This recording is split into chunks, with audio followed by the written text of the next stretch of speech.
ہے۔ ایک ہی کہتی ہیں کہ میرے بھائی کا انتقال ہوا تو میری والدہ اس وقت حیات تھیں، تو بھابھی نے تمام مال اپنے قبضے میں کر لیا ہے اور میری والدہ کو کچھ نہیں دے رہی ہیں، تو کیا میری والدہ کا حق بنتا ہے؟ تو ان کا دبا لینا کیسا ہے؟ تو بالکل آپ کی والدہ کا حق بنے گا، کیونکہ بیٹا جب فوت ہوتا ہے تو ماں باپ کا حق بنتا ہے، چاہے اولاد بھی موجود ہو۔ لہٰذا بھابھی کو چاہیے کہ اگر وہ سن رہی ہوں یا ایسا کوئی بھی فرد سن رہا ہو کہ جنہوں نے وراثت میں سے حصہ دبا لیا اور ساس سسر تک حصہ نہ پہنچنے دیا، انہیں چاہیے کہ فوراً سے پیشتر کسی اچھے مستند سے العقیدہ عالم دین سے اس کا مسئلہ معلوم کر لیں۔ معلوم کرنے کے بعد پھر اس کے مطابق جتنا ان کا حصہ بنتا ہے، پیسے کی مقدار نہ دیکھیں، آخرت کی گرفت کا احساس کریں۔ یہی پیسہ جو ہم تھوڑا بہت بچا لیتے ہیں، کسی کا حق دبا لیتے ہیں، زیادہ نہیں کھایا جائے گا، 1 سال 2 سال 5 سال 10 سال، لیکن اس کا عذاب اتنا طویل ہے اور اتنا سخت ہے کہ جب وہ عذاب ہم تک پہنچے گا، بری موت کی صورت میں، عذاب قبر کی صورت میں، میدان محشر کی ذلت اور رسوائی کی صورت میں، اور اگر اللہ ناراض ہوا تو جہنم میں داخلے کی صورت میں، کہ اس وقت انسان یہ تمنا کرے گا کاش پوری دنیا بھی میرے پاس ہوتی اور میں بطور فدیہ دے کے اپنی جان چھڑا سکتا تو چھڑا لیتا۔ پھر یہ چند ٹکے جب انسان کے لیے تکلیف کا باعث بن رہے ہوں گے، اس وقت اس کو احساس ہوگا کہ اس نے کتنا گھاٹے کا سودا کیا تھا۔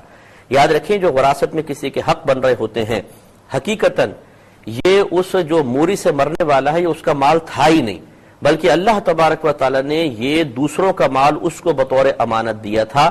یہی وجہ جب وہ فوت ہوتا ہے تو جس کی امانت ہوتی ہے وہ مال اس تک پہنچ جاتا ہے۔ لہذا اگر کوئی جیسے شوہر فوت ہوا، اب عورت سوچے سارا مال میرا ہے، نہیں، وہ غور کرے کہ اس میں کسی اور کا حق ہے کہ نہیں ہے۔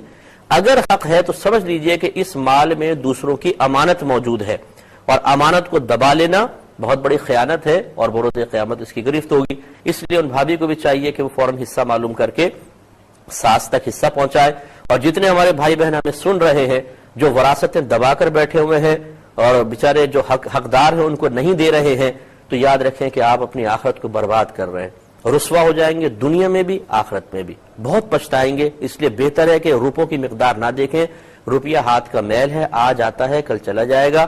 آپ جب کسی کو حق دیں گے، یہ نہ سوچئے کہ مال کی مقدار کم ہوگی، یہ مال بھی آپ کو اللہ نہیں دیا ہے۔ حق ادا کریں گے تو اللہ تعالیٰ آپ کو اور دے گا یا روک لے گا؟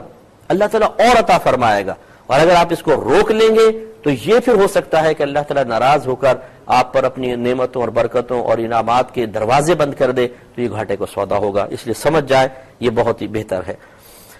ایک یہ انہوں نے کہا کہ کیا بھانجی اپنی خالہ اور خالو کے ساتھ عمرے پر جا سکتی ہے؟ تو نہیں جا سکتی، کیونکہ خالو نامحرم ہوتا ہے، اس کے ساتھ نہیں جا سکیں گی۔ ایک بچے نے پوچھا تھا کہ کیا لڑکی کی ایک شادی ہونے والی ہے تو کیا کوئی ایسی کتاب ہے جس سے لڑکی کو نکاح کے بارے میں معلومات حاصل ہو جائے؟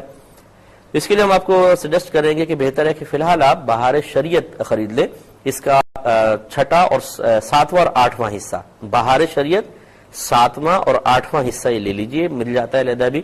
مولانا امجد علی خان صاحب رحمۃ اللہ علیہ نے یہ مطلب تحریر فرمائی ہے کتاب، تو یہ 2 حصے جو ہیں شادی کے بارے میں ہی تمام مسائل کے متعلق ہیں، تو بہت اچھا رہے گا۔